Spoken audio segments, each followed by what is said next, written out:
Saludos! Once again, it's your host, Gabe Morales. Previously in this series, we covered the Mexican Mafia in Western Familia of California, the Arizona Mexican Mafia, the Sindicato Nuevo Mexico, and Los Carnales of New Mexico, as well as Texas prison gangs. Like many other states in the Southwest U.S., Colorado has a high proportion of Hispanic, mostly Mexican-American citizens in metropolitan Denver, in cities like Colorado Springs, as well as smaller towns like Greeley and Pueblo. Some residents in Colorado can trace their roots back to Native Americans that lived in the area for 13,000 years, or to the original settlers when Colorado was still part of Mexico. Southern Colorado in particular has a large number of Hispanos, the descendants of the early settlers of the colonial Spanish land grants. The main beef they have today is usually with people from northern New Mexico over whether which one is better, red or green chile. Facts. If you're from there, you know what I'm talking about. My compadre told me a story once when he lived in Denver with his brothers and his mother.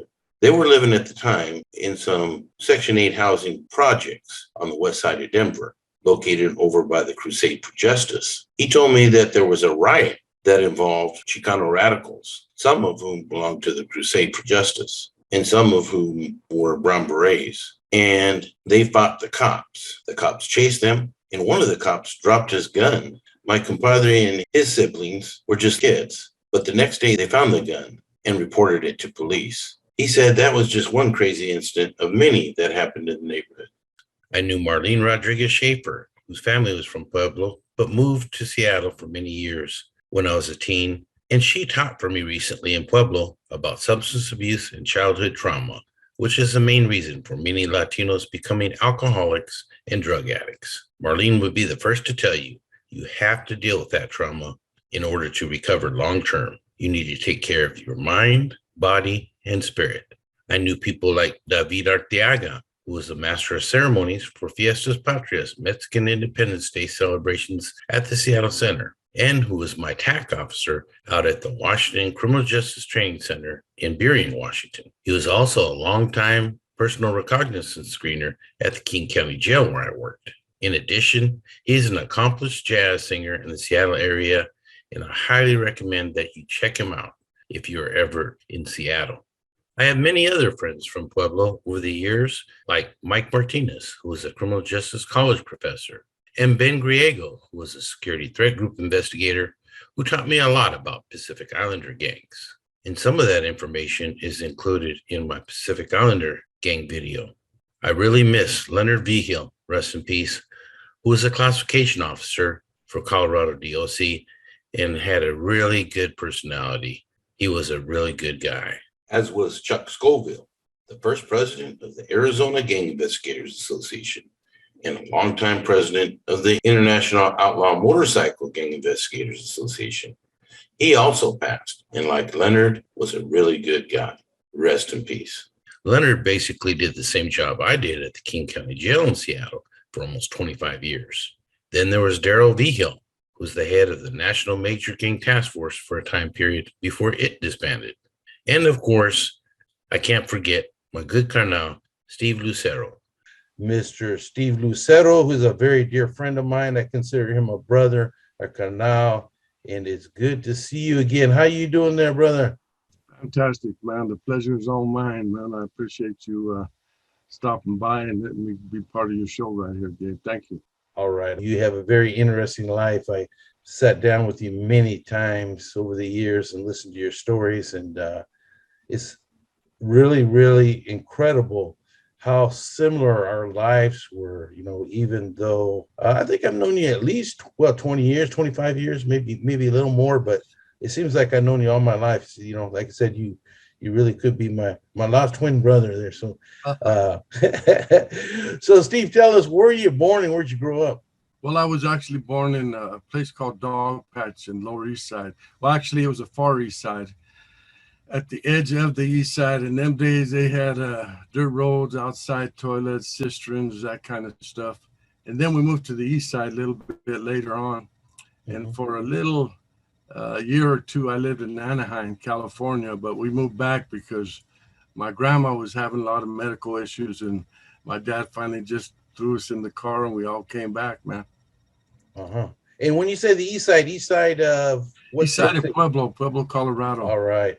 For our viewers, just so you know, that's just south of Denver. It's about And 100 miles south of Denver. Yeah. yeah, yeah, been there many times. Know a lot of good people there. Pueblo, anywhere else? No, that was it, man. I moved to Salida for about a year when I started my career in this DOC. All right. You went to schools there, is that correct then in Pueblo? Yeah. And were there any gangs back there when you grew up, Steve? Yeah, there was only a few at the time. There was the Untouchables and I'm just talking about the east side because it wasn't like it is now.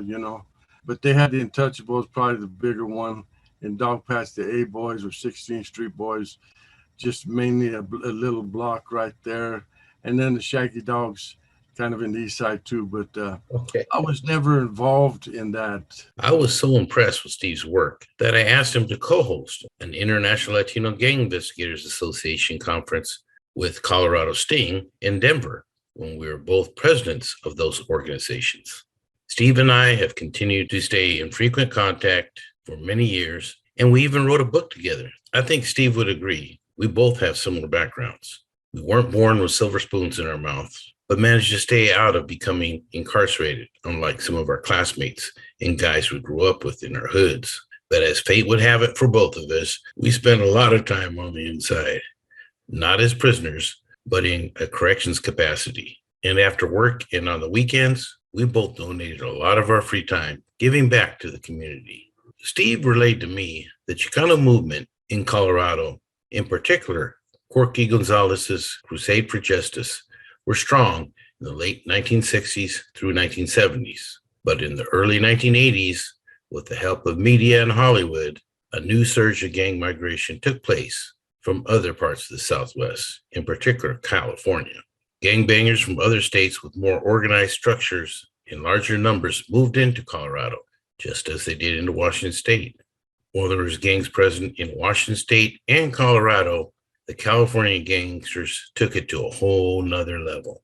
The Chicano gangs in Denver had been present since the days of Pachuco, but now they became more visible. Gangs such as Lippin Boys, Southside Steels, Warlords, Gallant Knight Insanes, Inca Boys, and Northside Mafia all grew across the area. These were just to name a few.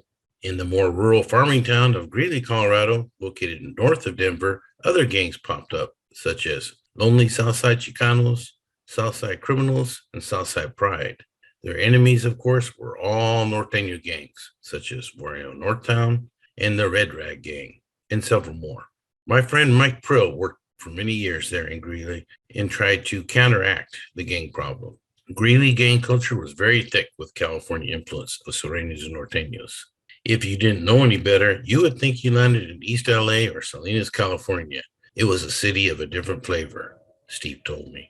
In Colorado Springs, gangs like Los Flamingos, Bandidos, Parkside Barrio, Aztecas, West Side, Southside Posse, and Sureños 13 soon became active. According to Lee Maldonado, who represented the Southside Barrio, by 1979, the Califas boys formed a car club called Lowrider Pride that was actually a street gang. On the north side of town was a Colorado Springs contingent who formed another car club called the Colorado Classics, which started to fight and stand up against the Lowrider Pride group. The main founders were the Medina brothers. This feud only lasted a couple of years because most of the Fort Carson people who were involved went back to California. In 1979, Maldonado and a few friends started the Southside Barrio, which became a dominant Sureño gang. Later came Los Flamingos, which started in the 1980s. La Familia came soon after that on the west side. And from South Stratton Meadow came Los Meadow Barrio, who also fought the Califas boys. So during this time, there was a lot of feuds between a few California Sureños and the majority local gang-involved guys. Two Perros Locos was started because of Ray Casados, his nephew, William Diablo Trujillo, as well as Bobby Little Diablo Brown. Two Perros Locos came out of Colorado Springs, and eventually they became Sureños. Gangs like Eastside Dukes, also known as Los Carnales, the Latin Aces, December Park Locals, Spruce Street, Westside Chicos, and Young Crowd all became active. Johnny Quick Salazar was a Sureño from Pueblo's Eastside Dukes, also known as Los Carnales gang. He became a Duke, as did his younger brother, Mark Yogi Salazar. Quick Salazar earned respect while doing time as a solid Sureño. He quickly climbed the ladder and ran a couple of prison yards. He learned from both the Colorado old-time cons as well as the California players about the politics of prison gang life. According to one of the co-founders, Derek Wobbles Barber, who was doing time for murder, he and another Los Carnales member killed one of their own and left this former member in an abandoned lot. The body was found, and people read about it in the local newspapers. According to Wobbles, they did this crime as Sureños, and this was the first documented Sureño crime in the state of Colorado. In the mid-1980s, a group of homeboys began to hang around the east side of Pueblo. This group became the Eastside Dukes, also known as Los Carnales. According to reliable sources, a guy from California moved to Pueblo's east side by the name of Artie Boy. He represented Corona, California. Artie didn't want them to use the name Los Carnales because that was a word that was used by the California Mexican Mafia. He felt it was dangerous to use their name this way. So I believe that's why a lot of them started calling themselves Eastside Dukes instead of Los Carnales. But I've seen both. If they're older OGs, veteranos, they still go by Los Carnales a lot of times. According to some of the original Dukes members, Henry Rico and Martin Torres, along with Wobbles, started the gang. As I said, Los Carnales were the older vets and Eastside Dukes were the youngsters. And I think it still works that way today. Let me know if that is correct. In the early 90s, rival Pueblo gangs started going to jails and meeting one another at local parks. Gangs like Young Crowd, Bessemer Park Locals, Spook Locals, and other gangs started coming together and realized eventually they were going to be doing time if they kept gangbanging. Before Wobbles died of cancer in Colorado DOC, he placed a guy named Feo as his right-hand man, and Mark Yogi Salazar was his left-hand man. But Salazar declined and later became a dropout. In fact, Mark turned his life around after his release from prison and wanted to make a positive impact on youth in his community. He said it's in the hopes of getting youngsters to think for themselves and also to prevent them from getting involved in gangs. Mark is now the founder and CEO of Hard Knocks Gang Prevention and Intervention Program. And Mark attended my gang prevention workshop in Pueblo in October 2019. We'll cover gang prevention programs and intervention with youth and young adults in the state of Colorado more in part 2. Many Denver gangs formed in the late 1970s or early 80s, such as Warlords, 38th Street Specials, 32nd Street Local Boys, the Hitman, the Untouchables, or UTA, Northside Bagos, and Insane 41st. Northside Mafia started with Juan Luna, Ramiro Reyes, and Rey Nieto in the mid-1980s. Northside Mafia were allegedly at a big party on the east side of Denver and fought with Eastside Oldies over by Downing and Marion. When the cops caught them and asked, "What gang are you from?" one member responded, "The Northside Mojados." Many Mexican nationals are called Mojado, a derogatory term that means wetback, as in that they crossed over the Rio Grande and their backs became wet. Eventually, though, cops found out who the Northside Mafia members were. Around 1989, a transition came and the name Mojado was changed to Mafia. At least this is what I was told. Whatever story is correct, only original members know, but they are now known as Northside Mafia out on the streets. The 41st Avenue gang merged with Northside Mafia. Their colors were black and white, as worn by the San Antonio Spurs, because some of them were from Texas. Northside Mafia now wears red, even though they are not norteños. Northside Mafia never had a vertical structure. They are more horizontal in nature, as are most West Coast gangs today. On the streets of Denver, Northside Mafia will fight other Northside gangs, but when they go to prison, they usually unite with them. Many times the Northside gangs had meetings at Horace Mann Middle School. Their turf was over by Zuni to the I-25 and from I-25 to Highland, over by Jefferson Park. In 1992, Northside Mafia member Michael Pico Garcia was killed in a Colorado State prison by the gangster-killing Incas, also known as GKIs.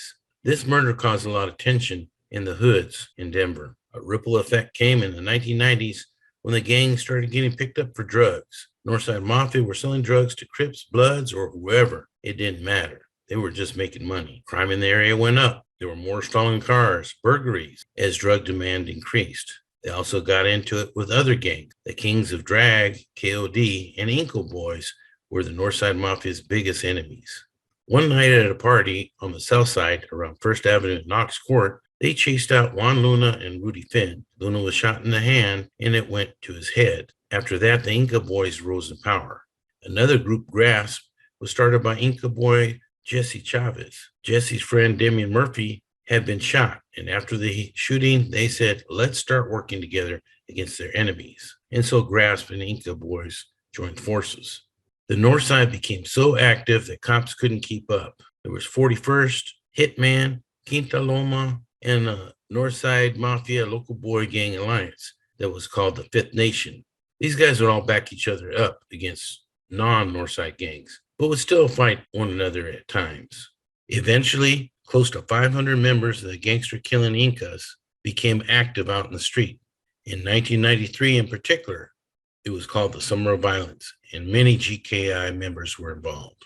At 72, a flurry of fatal shootings linked to the gang finally prompted Denver Police Chief Jerry Whitman to form a gang task force to deal with these warring groups.